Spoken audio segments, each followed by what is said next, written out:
आदाब, नमस्कार, सत श्री अकाल। कैसे हैं आप सभी? उम्मीद करता हूँ अच्छे होंगे, स्वस्थ होंगे, अपना ख्याल रख रहे होंगे और अपने परिवार का भी ख्याल रख रहे होंगे। आप तमाम लोगों का फिर से स्वागत है आज के इस एपिसोड में। आज की कहानी एक ऐसे साइको किलर की है जिसने पुलिस को लोहे के चने चबाने पर मजबूर कर दिया और पुलिस को यह एहसास करा दिया। आप तमाम लोग जानते हैं कि जब पुलिस में भर्ती होने के लिए कोई शख्स जाता है तो उसको यूपीएससी का एग्जाम देना होता है और एग्जाम अगर वो पास कर लेता है तभी वो पुलिस के अंदर भर्ती हो सकता है। यानी यूं कहा जा सकता है कि हमारे जो देश के पुलिसकर्मी हैं वो अच्छे भले पढ़े लिखे हैं। लेकिन इस साइको किलर ने पुलिस को ये मानने पर मजबूर कर दिया कि जो पुलिस ने पढ़ाई की है वो इस साइको किलर के लेवल की नहीं की है। यानी वो इस कदर इनको मजबूर करता है कि पुलिस को साइको किलर को पकड़ने के लिए स्टडी करनी पड़ जाती है। एक टीम महाराष्ट्र भेजी जाती है और वहां से वो ये स्टडी करके आती है कि किस तरीके से साइको किलर को पकड़ा जाए। ये साइको किलर कत्ल करता था और कत्ल करने के बाद गायब हो जाता था। एक कत्ल, दो कत्ल, तीन कत्ल, लगभग वो 9 कत्ल करता है। और 9 कत्ल जो किए थे उसने वो एक ही पैटर्न पर थे, यानी एक ही तरीके पर वो कत्ल करता था। पुलिस को शक होता था कि शायद हो सकता है कि जो कातिल है वो महिलाओं के साथ रेप भी करता हो, क्योंकि अभी तक जितने भी कत्ल हुए थे वो महिलाओं के हुए थे।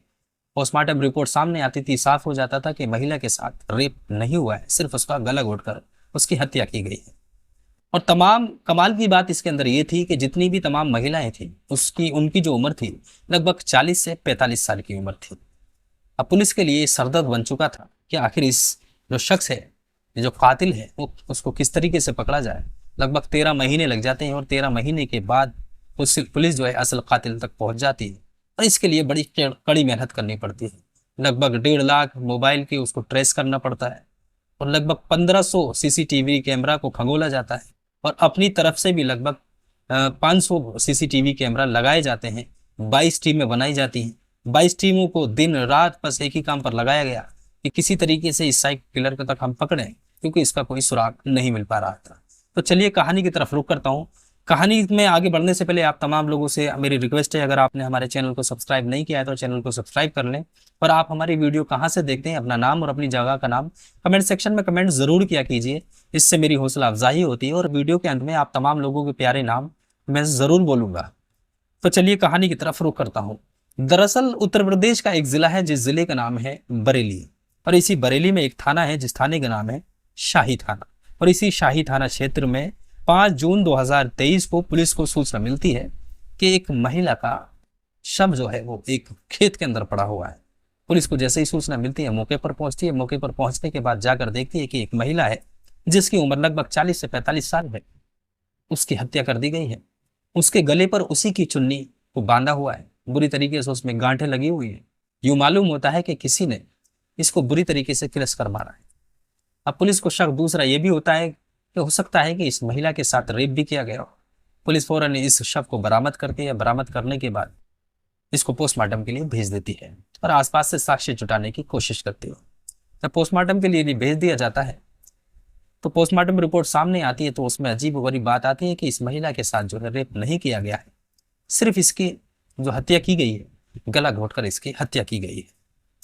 अब पुलिस साक्ष्य जुटाने की कोशिश करती है, कातिल की तलाश में जुट जाती है।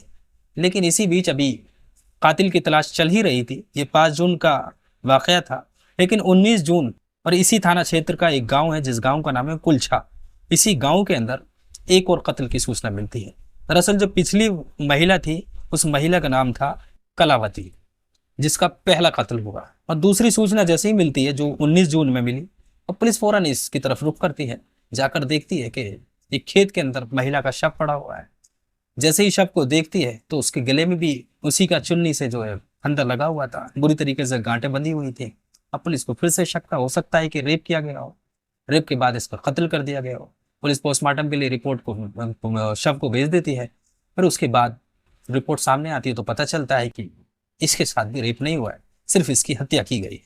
इसकी भी उम्र जो है लगभग 40 से 45 साल है। इस महिला के बारे में जब पुलिस पता निकालती है कि आखिर कौन थी तो इनका नाम पता चलता है धनवती। अभी इस सब से निकली ही थी, यानी अभी 14 दिन के अंदर एक 5 जून को फिर 19 जून को दूसरा कत्ल हुआ।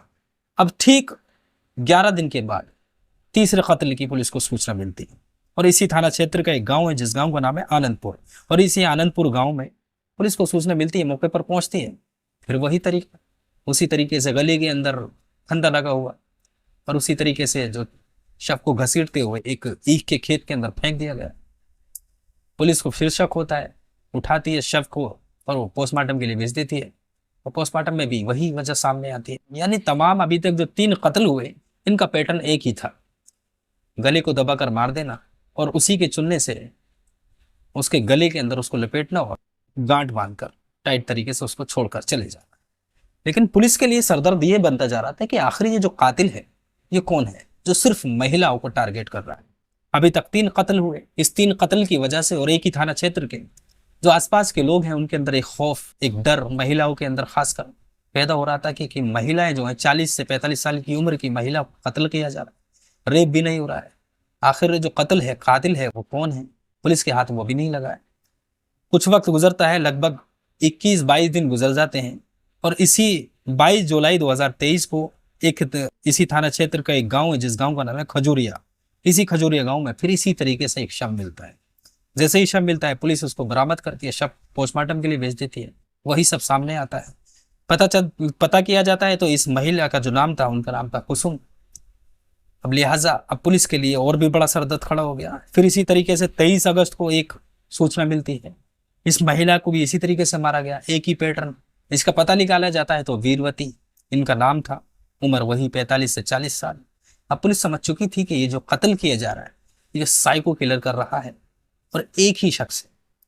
लिहाजा अब पुलिस जो है इसके ऊपर अपनी कड़ी कार्रवाई करनी शुरू कर देती है, जांच में जुड़ जाती है कि पूरे तरीके से इसकी तफ्तीश की जाए कि आखिर ये जो कातिल है इस तक हम पहुंच जाए। लगभग इसी तरीके से सिलसिला चलता रहता है। 31 अक्टूबर को फिर एक दूसरे जो शीशगढ़ एक थाना क्षेत्र है, उस थाना क्षेत्र के अंदर एक महिला का शव मिलता है, बिल्कुल एक ही पैटर्न।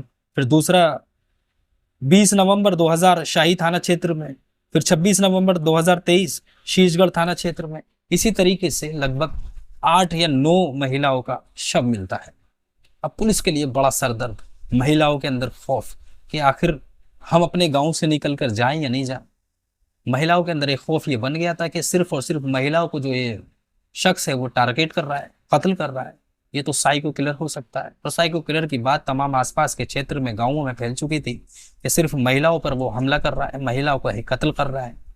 गाँव वाले और आसपास के लोग जब देखते थे कि पुलिस के हाथ खाली है, अभी तक पुलिस के हाथ भी कुछ नहीं लगा है। अब ऐसे में जो है पुलिस के लिए एक बड़ा निशान भी बनता जा रहा था कि सरदर्द था और पुलिस के ऊपर अब सवाल उठने शुरू हो चुके थे कि आखिर जो कातिल है वो कत्ल करता है, निकल जाता है, पता ही नहीं चलता है। इस 13 महीने के अंदर लगभग 9 महिलाओं का कत्ल हो चुका है। अब शहर के लोग भी परेशान थे और पुलिस भी परेशान थी। एसएसपी तक बात पहुंचती है तो वहाँ यहाँ पर एक एसएसपी कैंप के अंदर एक रूम बनाया जाता है, जिस रूम का नाम रखा जाता है वॉर रूम। और इसी वॉर रूम के अंदर टीम बनाई जाती है, लगभग 22 टीमें बनाई जाती हैं और इसी 22 टीम के अंदर एक ऑपरेशन है, उस ऑपरेशन का नाम रखा जाता है तलाश। अब इस ऑपरेशन तलाश के अंदर 22 टीमें थी, जिनमें से एक टीम को महाराष्ट्र भेजा गया, क्योंकि महाराष्ट्र में ऐसे कई साइको किलर के केसेस आए, उनको वहां की पुलिस ने बहुत आसानी से निपटा लिया था। इसीलिए इसी के ऊपर स्टडी करने के लिए एक टीम को महाराष्ट्र भेजा जाता है और यहाँ पर जो टीमें थी उनको काम दिया जाता है। अब दरअसल ये जो पुलिस है, इनको 22 टीमों को काम दिया गया कि बहुत सी जो टीमें हैं इनमें से वो अपनी ही वर्दी पर कैमरा लगाएंगी और कुछ हिडन कैमरा भी लगाए जाएंगे। और जो कुछ लोग हैं, जो पुलिसकर्मी, वो सादा कपड़ों में होंगे। उनका काम है कि चौराहे पर इन तमाम जगहों पर खड़ा होना, तमाम लोगों पर निगाहें रखना और वीडियो रिकॉर्ड करना। लगभग 600 नए सीसीटीवी कैमरा भी लगाए जाते हैं और लगभग 1500 सीसीटीवी कैमरा खंगोलना पुलिस शुरू करती है और खंगोल लेती है। और ऐसे में जो 22 टीमें थी, उन 22 टीमों का भी काम यही था कि एक तरफ खड़ा हो जाएं और जो आपका हिडन कैमरा है उससे वीडियो बनने दें।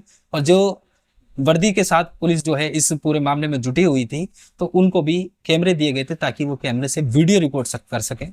अब जब वीडियो रिकॉर्ड की जाती है, जब पुलिस को शक होता है, तो उस शक पर पुलिस 3 स्केचेस बनाती है और इस स्केचेस को बनाने के बाद तमाम टीम को इकट्ठा करती है और इकट्ठा करने के बाद अब इस स्केच को मैच आउट करने की कोशिश करती है। दरअसल अभी पिछले 2-3 दिन पहले इसी बरेली के अंदर एक और कत्ल होता है और इस कत्ल की वजह से ही पुलिस ने पहले ही तैयारी कर ली थी, टीमें बना ली थी। 22 टीमें पहले ही बनाई गई थी और एक टीम को महाराष्ट्र भेजा गया था और महाराष्ट्र से वो टीम सब कुछ सीख कर भी आ चुकी थी। लगभग 1.5 लाख जिस पर शक होता था, जो संदिग्ध लगता था, 1.5 लाख मोबाइल को ट्रेस किया जाता है और लगभग 1500 सीसीटीवी कैमरा को खंगोला जाता है। 600 सीसीटीवी कैमरा नए लगाए जाते हैं और हजारों की तादाद में कई वीडियोग्राफी जो पुलिसकर्मियों ने अपने हिडन कैमरा से की थी और ओपन कैमरा से की थी, उन तमाम कैमरा से जो वीडियो रिकॉर्ड हुआ था, अब जो स्केच तैयार थे उन स्केच को मैच आउट करना शुरू करती है। कड़ी मशक्कत के बाद एक शख्स जो है मैच हो जाता है और मैच होने के बाद पुलिस अब इस शख्स की गिरफ्तारी में लग जाती है। कड़ी मशक्कत के बाद ये जो शख्स है ये हाथ लग जाता है और इसको पुलिस गिरफ्तार कर लेती है और गिरफ्तार करने के बाद अब इससे पूछताछ करना शुरू करती है। जब पूछताछ करना शुरू करती है तो इसका जो नाम था, असल में इसका नाम निकल कर आता है कुलदीप गंगवार। दरअसल कुलदीप गंगवार इसी बरेली के अंदर एक थाना है जिस थाने का नाम है नवाबगंज थाना और इसी नवाबगंज थाना क्षेत्र के एक गांव का रहने वाला है। जो कुलदीप गंगवार है, इसके पिता का नाम है बाबूराम। बाबूराम के एक बेटा यानी ये कुलदीप था और इसकी 2 बेटियां और थी। कुलदीप बताता है कि साहब, मेरी शादी जो है लगभग मैंने 10 साल पहले एक महिला से की थी जो कि बंगाल की रहने वाली है, लेकिन उससे मेरा अक्सर झगड़ा होता रहता था। वो मुझसे कहती थी कि तुम एक किस्म से साइको हो, तुम मुझसे हमेशा लड़ते रहते हो, जरा जरा सी बात पर मुझे मारने की कोशिश करते हो, मेरा गला दबाने की कोशिश करते हो। वो मुझे छोड़कर चली गई थी। अब यहाँ पर पुलिस कहती है कि इन तमाम चीज़ों को तो हम तुमसे बाद में पूछ लेंगे, लेकिन हमें जो पूछना है वो ये पूछना है कि पूरे 13 महीने तक तुम लगातार मुसलसल कत्ल करते रहे और कत्ल करने का जो तरीका था वो तरीका हमें बताओ, और जो कत्ल करने के बाद आखिर तुम गायब कहाँ हो जाते थे। अब यहाँ पर जो है कुलदीप अपनी असल कहानी बताना शुरू करता है। पुलिस को कुलदीप बताता है कि साहब, जब मैं कत्ल करता था तो कत्ल करने से पहले बड़ी निगरानी रखता था। मैंने तमाम जो पगडंडियां होती हैं गांव की वो मैंने देखी थी, सारे खेत देखे थे और जितने भी खेत के आसपास के रास्ते होते थे वो मैंने देखे थे। अक्सर उनमें से मैं गुजरता था और मेरी खास कर नियत यही होती थी कि कोई महिला अगर वहां से गुजर रही है तो मैं उसके पीछे पीछे जाया करता था और पीछे इस तरीके से जाया करता था कि उस महिला को भी महसूस नहीं होता था। जैसे ही मैं अपने मुकाम तक पहुंचता था तो इस महिला को दबोच लेता था और दबोचने के बाद पहले उससे रेप करने की कोशिश करता, लेकिन अक्सर जो महिलाएं हैं वो मुझसे बचने की कोशिश करती थी। इसी बात पर मुझे गुस्सा आता था।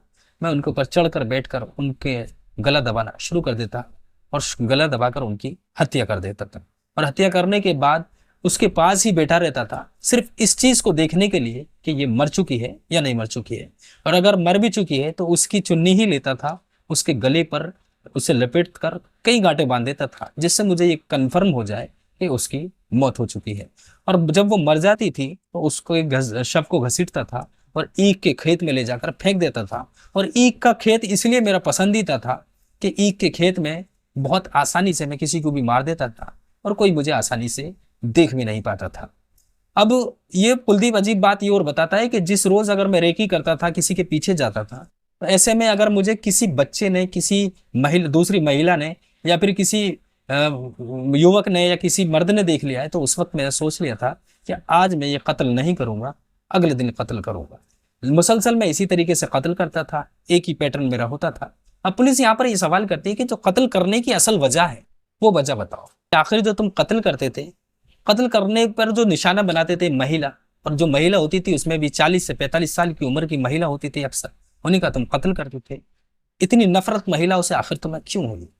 अब यहाँ पर कुलदीप अपनी बात बताना शुरू करता है। वो कहता है कि साहब, जो मैं बहुत छोटा सा था तो मेरे जो पिता हैं उन्होंने मेरी माँ के सामने ही दूसरी शादी कर ली थी। इस शादी से भी कोई असर नहीं पड़ा जिंदगी पर, लेकिन मेरी माँ जो है वो बीमार रहने लगी। बीमार होते होते एक रोज मेरी जो माँ है वो मुझे छोड़कर चली गई। मेरी 2 बहनें और हैं। उसी बीच जो है मेरे पिता ने शादी कर ही ली थी, तो जो मेरी दूसरी सौतेली माँ थी, अब मैं उनके साथ रहने लगा था। जो सौतेली माँ थी वो मुझे एक निगाह देखना पसंद नहीं करती थी। मैं अगर खाने को मांगता था वो खाना नहीं देती थी, मुझे मारती थी, पीटती थी, और जब जब मुझे मौका लगता था तो उसका मन ये होता था कि मेरा गला दबा दे और मुझे मौत के घाट उतार दे। अब जब मेरे पिताजी शाम में कभी घर पर आया करते थे तो उनसे झूठी सच्ची बात लगाकर, और मेरे पिताजी भी उनकी बातों में आ जाया करते थे और वो मुझे मारना पीटना शुरू कर देते थे, मुझे मारते थे। बस इसी चीज से मैं इस कदर पक चुका था, मेरे अंदर इस कदर नफरत पैदा हो चुकी थी। मैं समझ चुका था कि दुनिया की तमाम औरतें शायद ऐसी ही होती हैं, जो सौतेली माएँ होती हैं वो ऐसी ही होती हैं। अब लिहाजा मैंने किसी से भी प्यार भरी निगाहों से देखना, किसी को भी मैंने बंद कर दिया था। ये नफरत मेरे दिल के अंदर पल रही थी, लेकिन मैंने सोचा कि शायद हो सकता है कि अगर मैं शादी कर लूंगा तो शादी के बाद मेरी जिंदगी संवर जाएगी। इसी बीच 2014 में मैंने शादी की थी, और शादी करने के बाद जो मेरी पत्नी थी वो मुझसे कहती थी कि तुम्हारा जो मिजाज है वो लड़ने वाला है, झगड़ने वाला है, हमेशा मुझसे लड़ते रहते हो, झगड़ते रहते हो। वो कहती थी कि तुम मुझे मारने की कोशिश करते हो। मेरा दिल करता था कि मैं उसका गला दबा दूं, उसकी हत्या कर दूं। इसी बीच, इस झगड़े के बीच में मेरी पत्नी भी मुझे छोड़कर चली जाती है। अब नफरत और भी ज्यादा गहरी हो चुकी थी। अब मैंने सोच लिया था कि जितनी भी महिलाएं मुझे लगेंगी, मौका लगेगा, वो उनको मौत के घाट उतार दूंगा। बस यही वजह थी कि मैं एक के बाद एक लगभग 8 कत्ल मैंने किए, और 8 कत्ल के बाद हाथ में मैं किसी के लगा ही नहीं, क्योंकि मैं मोबाइल नहीं चलाता था।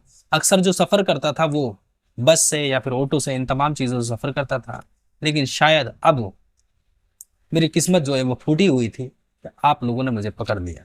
पुलिस तमाम बातें सुनती है, तो सुनने के बाद इसके विरुद्ध गंभीर धाराओं में मुकदमा दर्ज करती है, और इस साइको किलर को मीडिया के सामने लाती है। और जब मीडिया में ये खबर चलती है तो आसपास की जो महिलाएं डरी सहमी थी, कहीं ना कहीं उनका जो डर है वो मिट चुका था। एक साइको किलर ने किस तरीके से पूरे 13 महीने तक कत्ल किए, और कत्ल करने का जो तरीका था वो अजीबोगरीब, एक ही पैटर्न पर, एक ही तरीके से, और एक ही उम्र की महिला यानी 40 से 45 साल की महिलाओं का कत्ल करना था। और कत्ल करने की वजह जो थी वो बड़ी संगीन, बड़ी गहरी थी कि उसकी माँ जो है उसके ऊपर अत्याचार करती थी, और पिता जो है वो माँ की बातों में आकर इसी को मारा पीटा करता था, इसीलिए ये तमाम कत्ल किया था। तो ये थी इस साइको किलर की कहानी, कुलदीप गंगवार। आप पूरी कहानी के बारे में क्या कहना चाहते हैं, कुलदीप के बारे में क्या कहना चाहते हैं, कमेंट सेक्शन में कमेंट कर जरूर बताइएगा। दोस्तों, इस घटनाक्रम को सुनाने का उद्देश्य किसी का दिल दुखाना नहीं है, किसी को ठेस पहुंचाना नहीं है, बल्कि आप तमाम लोगों को समाज में जागरूक करना है। आप जहां रहें सुरक्षित रहें, सावधान रहें, अपना ख्याल रखें और अपने परिवार का ख्याल रखें। इसी के साथ मुझे दीजिए इजाजत। मैं फिर से हाजिर रहूंगा किसी सच्ची घटना के साथ, किसी सच्ची कहानी के साथ। मैं उम्मीद करता हूँ आप जहां रहेंगे सुरक्षित रहेंगे। जाने से पहले हमेशा का मेरा वो सिलसिला, आप तमाम लोगों के प्यारे नाम में बोलता हूँ। चांद भाई हैं जो कि अनूप शहर से हमारी वीडियो देखते हैं, फाकी खाना में जो बुलंदशहर से हमारी वीडियो देखती हैं, नेहा पाटिल हैं जो वीडियो देखती हैं, संदीप पाल हैं, Ankit Sahu, R N. Shukla, Anil army boy, Babulal Parmar, Dev ji Vadodara Gujarat से हमारी वीडियो देखते हैं, शाजिया शेख हमारी वीडियो देखती हैं, जायरा, अब्दुल रहीम अंसारी झारखंड से हमारी वीडियो देखते हैं, सोनम गुप्ता हमारी वीडियो देखते हैं, और मुन्ना अंसारी हमारी वीडियो देखते हैं, और कामिल हुसैन जो कि सूरत गुजरात से हमारी वीडियो देखते हैं। आप तमाम लोगों का बहुत बहुत शुक्रिया। इसी तरीके से प्यार देते रहें। मैं फिर से हाजिर रहूंगा किसी सच्ची घटना के साथ, किसी सच्ची कहानी के साथ।